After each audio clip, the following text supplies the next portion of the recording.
नमस्कार। भूगोल विषय के इस लेक्चर में आपका स्वागत है। आज हमारी चर्चा का विषय है भारत में मौसमी वर्षा तथा वार्षिक वर्षा। इसके पहले हमने इसके पिछले सेशन में जाना था मानसून के बारे में, जिसमें हमने देखा था कि मानसून किस तरीके से भारत को प्रभावित करता है।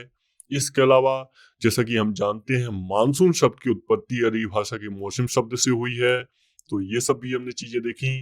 इसका तात्पर्य होता है मौसम ऋतु, ठीक है। और ये मौसमी हवाओं के परिवर्तन से इसका अर्थ होता है। हमने इसके बारे में चर्चा की थी। मॉनसून का हमने अर्थ देखा था मौसमी हवाओं में परिवर्तन, मौसमी हवाओं में परिवर्तन जिसके माध्यम से दक्षिण एवं दक्षिण पूर्व एशिया के देशों में वर्षा होती है। हमने देखा था इसे मानसून कहते हैं। और मानसून का हमने तकनीकी उसके हमने पक्ष भी समझे थे। जैसा कि हम जानते हैं भारत में कुल वर्षा का अधिकांश लगभग 75% भाग ये दक्षिण पश्चिम मानसून से प्राप्त होता है। दक्षिण पश्चिम मानसून से प्राप्त होता है, तो इसलिए दक्षिण पश्चिम मानसून को पूर्व राष्ट्रपति श्री प्रणब मुखर्जी ने इसको वास्तविक वित्त मंत्री भी कहा था, दक्षिण पश्चिम मानसून को, ठीक है। और हमने एक चीज और देखी थी, मानसून की सक्रियता भारत में देखी थी, जिसकी जून से सितंबर के मध्य भारत में मानसून की सक्रियता रहती है। दक्षिण पश्चिम मानसून का प्रारंभ भारत में केरल राज्य से होता है। हमने ये चर्चा भी की थी। तो इस तरीके से हमने काफी चर्चा की है दक्षिण पश्चिम मानसून पर। इसके अलावा हमने अल नीनो जैसी घटनाओं पर भी चर्चा की है, मानसून निवर्तन पर भी चर्चा की और मानसून विच्छेद पर भी चर्चा की, ठीक है। तो क्योंकि हम जानते हैं भारत उष्ण मानसूनी जलवायु वाला देश है। हालांकि उष्ण और उपोष्ण दोनों कटिबंधों में है, लेकिन फिर भी भारत उष्ण मानसूनी जलवायु वाला क्षेत्र है, इसलिए इसका अध्ययन और इसकी प्राथमिकता बहुत ज्यादा है भारत में। नहीं तो भारत में सूखे जैसी स्थिति देखने को मिलती है अगर अल नीनो जैसी घटनाएं होती हैं, ठीक है।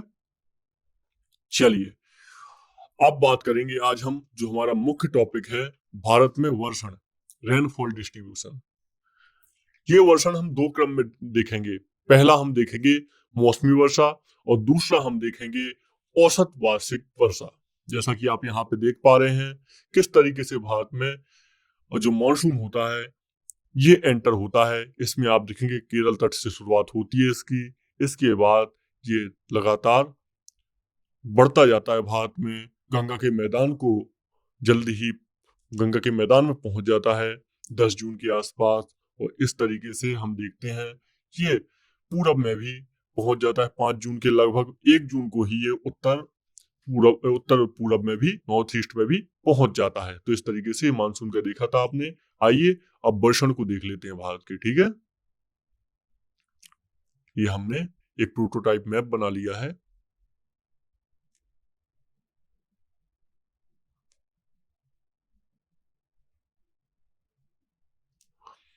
चलिए तो अब हम देखते हैं किस तरीके से भारत में जब दक्षिण पश्चिम मानसून आता है तो भारत में वर्षा होती है। तो सबसे ज्यादा जो हमें वर्षा प्राप्त होती है सबसे पहले जून से सितंबर के बीच में, जून से सितंबर के बीच में ये पश्चिमी घाट में होती है। पश्चिमी घाट में आप कुछ क्षेत्रों में देखेंगे तो आपको 400 सेंटीमीटर से अधिक वर्षा प्राप्त होती है। इसके अलावा जो अन्य पश्चिमी घाट है, पूरा पश्चिमी घाट, इसमें 200 से 400 के बीच में वर्षा प्राप्त होती है। इसके अलावा और अन्य क्षेत्रों की बात करें, कोंकण तट की ऊपरी तट की बात करेंगे हम, गुजरात तक की, तो इस तट की हम बात करेंगे तो यहाँ पे 100 से 200 सेंटीमीटर वर्षा प्राप्त होती है। इसके अतिरिक्त जो प्रायद्वीपीय भारत के ऊपर का क्षेत्र है, मालवा है और भी अन्य भाग है, तो यहाँ पे जो वर्षा प्राप्त हुई है 60 से 100 के बीच में प्राप्त होती है। और जो पूर्वी भारत का क्षेत्र है वो गंगा मैदान है, तो यहाँ पे वर्षा कुल मिला के प्राप्त होती है, यहाँ पे प्राप्त होती है 100 से 200 के बीच में। इसके अतिरिक्त कुछ ऐसे क्षेत्र भी है जहां बहुत कम वर्षा प्राप्त होती है उदाहरण के तौर पे अगर हम बात करें दक्कन के पठार के आसपास बात करें, विदर्भ के आसपास बात करें, तो यहाँ 40 से 60 सेंटीमीटर वर्षा प्राप्त होती है। इसके अलावा इन पर्वतपादी क्षेत्रों की अगर हम बात करें तो 20 से 40 सेंटीमीटर वर्षा प्राप्त होती है। इसके अतिरिक्त कुछ ऐसे भी क्षेत्र हैं, जैसे कि आपने देखा था उत्तर पश्चिम जो उत्तर पूर्वी मानसून होता है, ये यहाँ पे वर्षा का कारण बनता है। तो ये वाली क्षेत्र भी यहाँ पे 0 से 20 सेंटीमीटर तक वर्षा देखने को मिलती है। आप इसमें देखेंगे राजस्थान का राजस्थान का क्षेत्र देखेंगे, मरु क्षेत्र देखेंगे, तो यहाँ भी 0 से 20 सेंटीमीटर वर्षा प्राप्त होती है। इसके अतिरिक्त लद्दाख का जो क्षेत्र है, जो शीत मरुस्थल का उदाहरण माना जाता है, तो यहाँ पे भी 0 से 20 सेंटीमीटर तक वर्षा प्राप्त होती है। तो ये आपने देखा, इस तरीके से वर्षा के विभाजन है मानसून के आने के समय। जबकि हम अगर देखें पूरे औसत वार्षिक वर्षा देखें, तब हमें ये क्रम कुछ अलग प्रतीत होता है। आइए इसको भी समझ लेते हैं, क्योंकि आपके लिए वर्षण समझना बहुत आवश्यक है। अगर आप वर्षण समझेंगे तभी उस हिसाब से आप समझ पाएंगे कि भारत में कृषि, खेती और आगे चल के हम देखेंगे फसलों के यहाँ पे इस तरीके से होने का कारण क्या है। ठीक है, तो हम वार्षिक वर्षा को समझने वाले हैं। तो वार्षिक वर्षा की अगर हम बात करें तो पश्चिमी घाट 200 सेंटीमीटर प्लस वर्षा प्राप्त करता है। इसके अतिरिक्त पश्चिमी घाट से लगे क्षेत्र, संलग्न क्षेत्र, ये 100 से 200 सेंटीमीटर वर्षा प्राप्त करते हैं। 100 से 200 सेंटीमीटर 200 सेंटीमीटर वर्षा प्राप्त करते हैं। आप देखेंगे जो अन्य क्षेत्र हैं, दक्कन का क्षेत्र है, इसके अलावा गुजरात है, और जो गंगा घाटी के कुछ इलाके हैं, ये सब क्षेत्र 50 से 100 सेंटीमीटर के बीच वर्षा प्राप्त करते हैं। जबकि जो विदर्भ का क्षेत्र है, यहाँ पे आपको विदर्भ का क्षेत्र देखने को मिलेगा, ये क्षेत्र 50 सेंटीमीटर से कम वर्षा प्राप्त करेगा। इसके अलावा जो राजस्थान का क्षेत्र है, मरुभूमि का क्षेत्र है, राजस्थान का काफी बड़ा क्षेत्र है, ये भी 50 सेंटीमीटर से कम वर्षा प्राप्त करेगा। ठीक है, इसके अलावा लद्दाख का जो क्षेत्र हो गया ऊपर वाला, तो ये लद्दाख का क्षेत्र भी 50 सेंटीमीटर से कम वर्षा प्राप्त कर रही है। गंगा ब्रह्मपुत्र का मैदान है, इसकी वर्षा की अगर हम बात करें, जो गंगा ब्रह्मपुत्र का मैदान है, तो ये मैदान 100 से 200 सेंटीमीटर वर्षा प्राप्त करता है। तो इस तरीके से आप ये समझ पाएंगे कि किस तरीके से आप किस क्षेत्र में रहते हैं और यहाँ की वर्षा का औसत क्या है, औसत वार्षिक वर्षा। आप नॉर्थ ईस्ट की बात करें, अगर नॉर्थ ईस्ट को हम देखेंगे, जिसमें 7 सिस्टर शामिल हैं, तो इसमें जो वर्षा है 200 सेंटीमीटर से अधिक है, क्योंकि यहाँ पे पहाड़ियां बहुत ज्यादा है, तो ये तुरंत हवाओं को कैप्चर कर लेती है, यहाँ पे वर्षण अत्यधिक हो जाता है। तो ये आप समझिएगा। तो ये वार्षिक वर्षा का हमने बात की। वार्षिक वर्षा ये मैप में आगे एक बार देख लेते हैं हम। तो ये जो क्षेत्र है, ये 200 सेंटीमीटर प्लस वर्षा प्राप्त करेगा। ये वाला जो क्षेत्र है, ये 50 सेंटीमीटर से कम वर्षा प्राप्त करेगा। ये वाला जो क्षेत्र है, ये पूरा क्षेत्र, तो ये लगभग इतना बड़ा क्षेत्र, ये पूरा क्षेत्र, ये पूरा क्षेत्र, ये क्षेत्र वर्षा प्राप्त करेगा 50 से 100 सेंटीमीटर मानसून से। और इसके अलावा ये वाला क्षेत्र वर्षा प्राप्त करता है, ये वाला क्षेत्र 100 से 200 सेंटीमीटर के बीच में। ठीक है, और ये जो है शीत मरुस्थल है, ये 50 सेंटीमीटर से कम वर्षा प्राप्त करेगा। राजस्थान वाला भी 50 सेंटीमीटर से कम। इस तरीके से आप देखेंगे वर्षा का विभाजन है। थोड़ा सा हम इसी में कुछ और समझने की कोशिश करते हैं, जो हमारे लिए बहुत ज्यादा महत्वपूर्ण होने वाला है।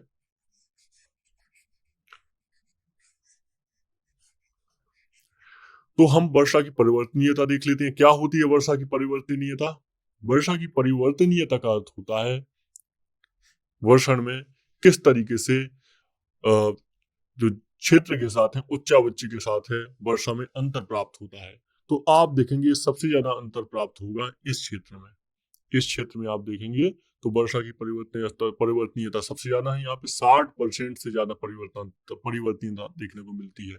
यानी वर्षा में संभावना और जो वर्षा में उत्क्रमणीयता देखने को मिलती है, परिवर्तन देखने को मिलता है। इसके अलावा जो ये वाला क्षेत्र है, इसमें 30 से 60% के बीच में परिवर्तनीयता होती है, और सबसे कम परिवर्तनीयता है इसमें 15% से कम, 15% से कम परिवर्तनीयता है, कम।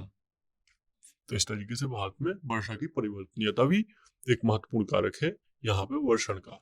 तो हमने वर्षा याद रखिएगा, वर्षा बहुत ज्यादा महत्वपूर्ण है आपके लिए। अगर आप वर्षा याद नहीं रखेंगे तो आपको समस्या हो जाएगी, क्योंकि इसी से आपकी इकोनॉमी, अर्थव्यवस्था, कृषि सब कुछ निर्धारित होगा। तो आइए कुछ बात कर लेते हैं, भारत में ऋतुओं की बात कर लेते हैं। हमने शुरुआत में की थी, भारत में परंपरागत कुछ ऋतुएं होती हैं। तो भारतीय परंपरा के अनुसार ऋतुओं को द्विमासिक तौर पर 6 ऋतुओं में बांटा जाता है। 6 ऋतुओं में बांटा जाता है। उत्तरी और मध्य भारत के लोगों द्वारा अपनाए जाने वाले इस ऋतु चक्र का आधार उनका अपना अनुभव और मौसम घटक का प्राचीन काल से चलाया ज्ञान है। तो यह ऋतुओं की व्यवस्था हालांकि दक्षिण भारत से मेल नहीं खाती, क्योंकि यहाँ पे ऋतुओं की भिन्नता पाई जाती है, क्योंकि सम जलवायु लगभग होती है। तो उत्तर भारत की ऋतु में देखें हम, और ये पूछा भी आता है कई बार, तो बसंत ऋतु किस महीने में होती है? चैत्र वैशाख के महीने में। तो आज आपको ये भी क्लियर हो जाएंगे हिंदी महीने और इंग्लिश महीनों के नाम। मार्च अप्रैल, इसको अगर हम बात करें तो अंग्रेजी कैलेंडर। तो बसंत के बाद यहाँ पे आती है ग्रीष्म ऋतु आती है। ग्रीष्म ऋतु कब होती है? ज्येष्ठ आषाढ़ में होती है। ज्येष्ठ आषाढ़, आप देखेंगे आषाढ़ के महीने में बहुत सारे किसान बात करते हैं कि हमारे पास पैसे आ जाएंगे क्योंकि फसल कट के बिक चुकी होगी, तो इसलिए जैत आषाढ़ की बात करते हैं। हालांकि बैसाख में फसल कट जाती है, फसल कट के बिक भी जाती है, आषाढ़ तक कंप्लीट हो जाता है किसानों का, मई जून। और वो सोचते हैं कि हमारा आषाढ़ का महीना अच्छा गुजरेगा, गर्मियों का महीना। वर्षा ऋतु श्रावण भाद्र, श्रावण महीना वही जिसमें राखी का हम त्योहार मनाते हैं। भाद्रपद जुलाई अगस्त में आ जाएगा वर्षा की ऋतु। ठीक है, इस तरीके से ऋतु बटी हुई है। एक शरद ऋतु होती है। शरद ऋतु कब होती है? आश्विन कार्तिक होती है। इसको क्वार कार्तिक भी बोलते हैं दूसरी भाषा में। ठीक है, कार्तिक। और इसमें क्या होता है, ये कौन से महीने में होती है? सितंबर अक्टूबर। और इसके शरद के बाद होती है हेमंत ऋतु।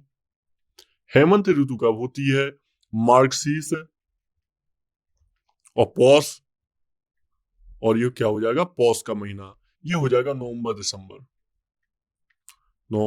दिसंबर। और ये शिशिर ऋतु अंततः हो जाएगी, जो पूरी तरह सर्दियों की ऋतु है। शिशिर ऋतु, इसको ऐसे लिखिएगा, शिशिर, माघ और फाल्गुन। तो ये जनवरी फरवरी तक आ जाएगी फिर से। तो इस तरीके से भारत में भारतीयों का एक अपना क्रम है। उत्तर भारत का ऋतुओं का ये 6 ऋतुएं होती हैं। कभी कभी आपके एग्जाम में प्रश्न बन जाते हैं यहाँ पे कि बताइए शरद ऋतु किस महीने में होती है, तो आपको वहां पे शायद पता ही ना चले कि सितंबर अक्टूबर में होती है शरद ऋतु। तो यहाँ पे थोड़ा सा ये बसंत तो आपको याद रहेगा, चैत्र वैशाख वसंत पंचमी मनाई जाती है, मार्च अप्रैल में होती है, जिसमें भी आपको पता रहेगा, वर्षा भी पता रहेगा। लेकिन शरद, हेमंत और शिशिर में आप कंफ्यूज हो सकते हैं, इसलिए इन तीनों को याद रखिएगा। शरद यानी सितंबर अक्टूबर, हेमंत यानी नवंबर दिसंबर, और शिशिर यानी जनवरी फरवरी। ठीक है, तो शिशिर ऋतु ही होती है जिसमें हम सबसे ज्यादा कांपते हैं जनवरी के महीने में। तो ये याद रखिएगा। तो हमने भारत के औसत वर्षा के बारे में बात की। जो औसत वार्षिक वर्षा है लगभग ये 125 सेंटीमीटर है भारत की औसत वार्षिक वर्षा, जिसमें सबसे अधिक वर्षा वाले हमने क्षेत्रों में देखा पश्चिमी घाट, उत्तर पूर्व के उप हिमालयी क्षेत्र तथा मेघालय की पहाड़ियां। ठीक है, यहाँ वर्षा 200 सेंटीमीटर से अधिक होगी। हालांकि खासी जनते पहाड़ियों के कुछ भाग पर 100 सेंटीमीटर से भी अधिक वर्षा होती है। ब्रह्मपुत्र घाटी निकटवर्ती पहाड़ियों पर 200 सेंटीमीटर तक वर्षा होती है। मध्यम वर्षा वाले क्षेत्रों में आप गुजरात के दक्षिणी भाग, पूर्वी तमिलनाडु, उड़ीसा, प्रायद्वीप, झारखंड, बिहार, मध्य प्रदेश, ये सब देखेंगे। ठीक है, तो ये सब आप याद रखिएगा। गंगा ब्रह्मपुत्र के मैदान में 100 से 200 सेंटीमीटर वर्षा हम देख चुके हैं। न्यून वर्षा वाले क्षेत्रों में को अगर हम अलग कर लें तो इससे आपको आसानी हो जाएगी। न्यून वर्षा वाले क्षेत्र तो ये हो जाएंगे पश्चिमी उत्तर प्रदेश, जो आपका मेरठ साइड का रीजन है, दिल्ली, हरियाणा, ये न्यून वर्षा वाले क्षेत्र है। पंजाब, जम्मू कश्मीर तो हम जानते ही कभी वर्षा होती है। पूर्वी राजस्थान जो होगी ऑब्वियसली, और गुजरात, दक्कन का पठार तथा कुछ विदर्भ के क्षेत्र, इसमें निम्न वर्षा वाले क्षेत्र। अपर्याप्त वर्षा के क्षेत्र हो जाएंगे प्रायद्वीप के कुछ भाग, जैसे आंध्र प्रदेश के रूप में कुछ है भाग, कर्नाटक, महाराष्ट्र में है कुछ भाग, विदर्भ, लद्दाख और पश्चिम राजस्थान के अधिकतर भाग है। यहाँ पे 50 सेंटीमीटर से कम वर्षा होती है। तो इस तरीके से हमने वर्षा का देखा कि किस तरीके से भारत में वर्षा प्रभावित करती है भारत को। तो यहीं पर थोड़े से हम भारत के कुछ जलवायु प्रदेश भी देख लेते हैं। भारत के जलवायु प्रदेश, क्योंकि जलवायु प्रदेश आपको आसान रहेंगे समझने में। ठीक है, तो भारत के जलवायु प्रदेश, तो ये पूरा आपको मानसून के टॉपिक को कवर करेंगे जलवायु प्रदेश। तो भारत की जलवायु मानसून प्रकार की हम जानते हैं। मौसम के तत्वों के मेल से अनेक क्षेत्रीय विविधताएं भी इसमें हैं, क्योंकि यहाँ पे थोड़ा विविधताएं हैं जलवायु में। यही विभिन्नताएं जलवायु के उप प्रकारों में देखी जा सकती हैं। इसी आधार पर जलवायु प्रदेश पहचाने जाते हैं भारत में। एक जलवायु प्रदेश में जलवायु दशाओं में समरूपता होती है। ठीक है, जो जलवायु कारकों के संयुक्त प्रभाव से उत्पन्न होती है। तापमान और वर्षा जलवायु के दो महत्वपूर्ण तत्व होते हैं। तापमान, जैसा ताप होगा उच्च ताप होगा तो निम्न ताप होगा, और उच्च ताप यानी गर्मी होगी, और निम्न ताप होगा तो उच्च वायु दाब होगा। तो तापमान और वर्षा ये जलवायु के दो बहुत ही महत्वपूर्ण तत्व हैं, जिन्हें जलवायु वर्गीकरण की सभी पद्धतियों में निर्णायक माना जाता है। ठीक है, जलवायु वर्गीकरण हालांकि जटिल प्रक्रिया है, लेकिन कोपेन की पद्धति पर आधारित भारत की जलवायु को हम चलिए आज वर्णन करते हैं। तो जो कोपेन है, कोपेन एक बहुत ही महत्वपूर्ण व्यक्ति है, जिसने भारत की जलवायु को, भारत नहीं वरन पूरे विश्व की जलवायु को विभाजित किया हुआ है। तो भारत की जलवायु को भी विभाजित किया है इसने। तो इसके हिसाब से जो भारत की जलवायु है इस तरीके से उष्णकटिबंधीय जलवायु है। यहाँ पे क्या होता है, सारे साल मतलब पूरे वर्ष औसत तापमान होता है, औसत मासिक तापमान 18 डिग्री सेल्सियस होता है उष्णकटिबंधीय में। ठीक है, दूसरा इसने बांटा शुष्क जलवायु। शुष्क जलवायु का मतलब ऐसा है जहां तापमान की तुलना में वर्षण बहुत कम होता है। हालांकि यहाँ पे है ना, उष्णकटिबंधीय में तापमान भी ज्यादा है और वर्षण भी होता है, लेकिन यहाँ पे वर्षण नहीं होता है। जैसे कि शुष्कता कम होने के कारण अर्ध शुष्क मरुस्थल यहाँ पे बन जाते हैं। ठीक है, और जहां ज्यादा शुष्कता है तो वो मरुस्थल हो जाएंगे। तो तीसरा हो जाएगा गर्म जलवायु। गर्म जलवायु का मतलब होता है यहाँ पे ठंडे महीने का औसत वार्षिक तौर पे 18 डिग्री सेल्सियस और माइनस 3 डिग्री सेल्सियस के बीच में रहे, जो ठंडे महीने का औसत है। और चौथा हो जाएगा हिम जलवायु। हिम जलवायु का मतलब कहाँ पे है, जहां पे सबसे गर्म महीने का औसत कितना हो, 10 डिग्री सेल्सियस से अधिक, और सबसे ठंडे महीने का औसत -3 डिग्री सेल्सियस हो। ठीक है, और बर्फीली जलवायु कहाँ होती है, जहां गर्म महीने का तापमान 10 डिग्री सेल्सियस से कम रहता हो, इसको बर्फीली जलवायु। इस तरीके से कोपेन ने भारत के जो क्षेत्र हैं इनको बांटा हुआ है कुछ वर्गों में। तो याद रखिएगा, कुल मिला के 5 आधार हैं। ठीक है, इसके लिए इसने कुछ संकेत भी बनाए हैं, इसने कुछ इसके लिए संकेत भी दिए हैं। इसने एस का, इसका अर्थ होता है मरुस्थल, अर्धमरुस्थल। अर्धमरुस्थल जैसे ये वाला देखें हम, तो एस हो जाएगा अर्धमरुस्थल, अर्धमरु। डब्लू के लिए इसने मरुस्थल कहा, डब्लू इसने मरुभूमि के लिए दिया हुआ है शब्द। इसके अलावा इसने कुछ अन्य प्रकार दिया है, जैसे एफ दिया है, इसका अर्थ होता है पर्याप्त वर्षण, पर्याप्त वर्षण।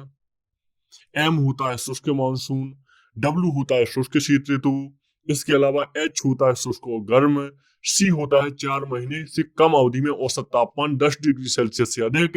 और इसके अलावा जी इसने शब्द दिया है गंगा के मैदान। ठीक है, गंगा के मैदान। तो इस तरीके से इसने इस प्रकार भारत की जलवायु को 8 जलवायु प्रदेशों में बांटा जा सकता है, जो कोपेन के अनुसार। ठीक है, ये याद रखिएगा। चले कुछ और बात करते हैं भारत में मानसून की और आर्थिक जीवन की बात कर लेते हैं। तो भारत में मानसून का महत्व हम पहले ही बात कर चुके हैं, कुछ और बात कर लेते हैं। मानसून भारत में उस धुरी का काम करती है जिसमें समस्त भारत का जीवन चक्र घूमता है, क्योंकि भारत की 64% जनता भरण पोषण के लिए खेती पर निर्भर है। हालांकि अब ये डेटा थोड़ा सा कम हुआ है, 64%, लेकिन फिर भी भारत को भी कृषि प्रधान देश कहा जाता है। जो 64% जनता मुख्यतः दक्षिण पश्चिम मानसून पर निर्भर होती है। हिमालय प्रदेशों के अतिरिक्त शेष भारत में वर्ष भर यथेष्ट गर्मी रहती है, हम ये भी जानते हैं, जिससे सारा साल खेती होती है हमारे देश में, खेती की जाती है हिमालय के अलावा। तो हमने पहला देखा जनता यहाँ पे 64% जनता महत्वपूर्ण है। दूसरा हमने देखा खेती योग्य परिस्थितियां। तीसरा हमने देखेंगे मानसूनी जलवायु की क्षेत्रीय विभिन्नता नाना प्रकार की फसलों को उगाने में सहायक है, यानी फसल विविधता यहाँ पे भारत में संभावना है। इसकी अतिरिक्त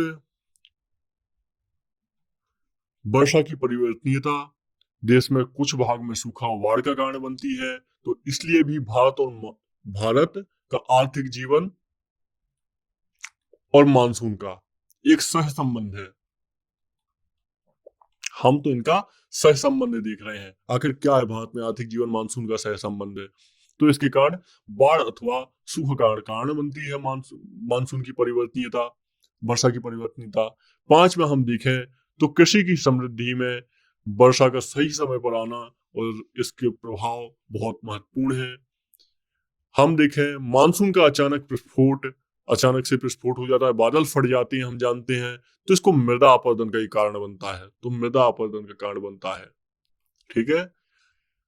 उत्तर भारत में शीतोष्ण कटिबंधीय चक्रवातों द्वारा शीतकालीन वर्षा रबी की फसलों के लिए लाभकारी होती है। तो इस तरीके से रबी की फसलों के लिए आवश्यक है शीतोष्ण चक्रवात की वर्षा। देखते हैं हम बहुत शीतोष्ण चक्रवात हमारे यहाँ आते हैं। आप देखते हैं जो भी चक्रवात गुजरात तट के पास आते हैं, गुजरात तट के पास जो अभी हाल में आते ही रहती है, कुछ टाइम पहले अम्फान आया था, कुछ और आए थे। तो इस तरीके से चक्रवात भी भारत के लिए बहुत ज्यादा महत्वपूर्ण है, सहायता प्रदान करते हैं। इसके अलावा हम देखते हैं भोजन वस्त्र आवास की विविधता को भी बहुत ज्यादा ये प्रभावित करता है मानसून और भारत में जो वर्षण का प्रक्रम है, ठीक है। तो ये सब याद रखिएगा आप। चलिए, तो हमने इस तरीके से बात की, एग्रीकल्चर के इंपॉर्टेंस की बात कर ली। आइए थोड़ा सा एक बार हम फिर से क्या करते हैं, कोपेन की जलवायु परिवर्तन को एक बार हम मैप के माध्यम से समझ लेते हैं, ठीक है। तो कोपेन के अनुसार ये जो मध्य गंगा घाटी वाला है, इसको CWG की संज्ञा दी है उसने। इसके अनुसार क्या होता है, शुष्क शीत वाला मानसूनी प्रकार। और जो लद्दाख का क्षेत्र है, इसको ध्रुवीय प्रकार की जलवायु की संज्ञा उसने दी है। इसके अलावा उष्णकटिबंधीय सवाना प्रकार की जलवायु देखने को मिलेगी आंध्र प्रदेश के आसपास, ये महाराष्ट्र के आसपास। इसके अलावा जो शुष्क ग्रीष्म ऋतु वाली जलवायु है, ये आपको देखने को मिलेगी पूर्वी तट पर। इसको AS की संज्ञा दी है उसने। तो आइए इसके संकेतों को समझ लेते हैं पहले, तो इससे आसान हो जाएगा हमारा। तो जलवायु के प्रकार, तो इसमें जलवायु के प्रकार है AMW। ये है लघु शुष्क ऋतु वाला मानसूनी प्रकार, लघु शुष्क ऋतु, ठीक है। इसके अलावा दूसरा है AS, ये है शुष्क ग्रीष्म ऋतु, शुष्क ग्रीष्म मानसूनी प्रकार। AW उष्णकटिबंधीय सवाना प्रकार, उष्णकटिबंधीय सवाना प्रकार। अगला हो जाएगा BWHW, ये हो जाएगा गर्म मरुस्थल। इसके अलावा हो जाएगा ध्रुवीय प्रकार। इस तरीके से कुछ इसने संकेत दिए हुए हैं ताकि जलवायु को समझा जा सके। इसका उदाहरण हो जाएगा जम्मू कश्मीर, ठीक है। और जो CWG है, ये हो जाएगा गंगा घाटी। तो ये CWG याद इसलिए रखना आपको आवश्यक है क्योंकि इससे क्या रहेगा, आपको आसानी रहेगी समझने में, ठीक है। CWG ये कहाँ हो जाएगा, गंगा का मैदान हो जाएगा। चलिए, तो ये सब आप चीजें याद रखिएगा जो मानसून से संबंधित है। तो हमने अर्थव्यवस्था के बारे में भी बात कर ली और हमने बात कर ली कोपेन के वर्गीकरण के बारे में। अब आइए कुछ शब्दों की चर्चा कर लेते हैं जो बहुत ज्यादा महत्वपूर्ण रहेंगे आपके लिए। एक ऐसा ही शब्द है आम्रवर्षा। आम्रवर्षा क्या होता है इसका अर्थ? तो आम्रवर्ष का अर्थ होता है ग्रीष्म ऋतु खत्म होते होते पूर्व मानसूनें बौछारें पड़ती हैं जो केरल व तटीय कर्नाटक में होती हैं। इसमें क्या होता है, स्थानीय तौर पर इसे तूफानी वर्षा कहते हैं, तूफानी वर्षा, ठीक है। ये आम की खेती के लिए बहुत अच्छी होती है और ये आमों को जल्दी पकने में सहायता करती है। तो ये आपके लिए महत्वपूर्ण है। ये कब होती है, ग्रीष्म ऋतु खत्म होते होते हल्की हल्की मानसून की बौछारें पड़ती है, यानी हल्का हल्का मानसून आ जाता है केरल में, तो इसलिए ग्रीष्म ऋतु के अंत के साथ तो आम्र वर्षा महत्वपूर्ण है। दूसरा है फूलों वाली बौछार। ये क्या होता है भैया, इस वर्षा से केरल व निकटवर्ती कहवा उत्पादक यानी जो कॉफी होती है, कहवा जिसके लिए होता है, इसमें फूल खिलने लगते हैं। फूल खिलने में सहायता मिलती है ये फूलों वाली बौछार से। ठीक है, तो ये केरल के लिए ही है, केरल में होती है। तीसरा है काल वैसाखी। काल वैसाखी क्या है? दरअसल असम और पश्चिम बंगाल में बैसाख के महीने में शाम को चलने वाली भयंकर विनाशकारी वर्षा युक्त पवने हैं। कब है ये? असम और पश्चिम बंगाल में बैसाख के महीने में। हमने बैसाख के महीने की अभी बात की थी, ज्येष्ठ वैसाख की बात की थी। कब होता है ज्येष्ठ वैसाख? देखिए, ये हमने बात की थी ज्येष्ठ वैसाख की, हमने बात की थी चैत्र वैसाख की बात की थी हमने, बसंत के महीने मार्च अप्रैल में होता है बैसाख। ठीक है, हमने बात की थी इसके बारे में। तो असम और पश्चिम बंगाल में बैसाख के महीने में शाम को चलने वाली भयंकर वर्षा युक्त पवने हैं। ये पवने हैं जो बहुत चीखती हुई चलती हैं। इसके अलावा कुख्यात प्रकृति का अंदाजा इनके स्थानीय नाम काल वैसाखी से लगाया जा सकता है। इस शब्द से ही हम जान सकते हैं कि कितनी भयानक पवने होती हैं। इसका अर्थ होता है बैसाख महीने में आने वाली तबाही। ठीक है, और ये चाय, पटसन व चावल के लिए पवने अच्छी हैं। चाय, पटसन और जो वहां पे चावल उगते हैं, ये उसके लिए अच्छी पवने मानी जाती हैं। असम में इन तूफानों को बारदोली छीड़ा भी कहा जाता है। क्या कहा जाता है? बारदोली छीड़ा। तो ये आप याद रखेंगे। एक और ऐसी पवन है लू। लू क्या होती है?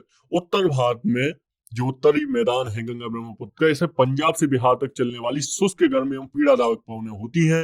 ये दिल्ली पटना के बीच तीव्रता इनकी अधिक होती है। तो एक गर्म हवाओं को, उत्तर भारत में चलने वाली गर्म हवाओं को लू या लपट भी बोलते हैं। इनको क्या बोलते हैं? लपट। तो इस तरीके से ये कुछ शब्द भी आपको याद रखिएगा, काम आएंगे आपके लिए, हेल्प करेंगे। तो चलिए, आज हमने मानसून के बारे में, वर्षा का वितरण और भी अन्य चीजों के बारे में जाना। अब हम किसी अन्य लेक्चर में और कुछ डिस्कस करेंगे जो ज्योग्राफी संबंधित कुछ महत्वपूर्ण टॉपिक होंगे। इस लेक्चर को यहीं समाप्त करते हैं। नमस्कार।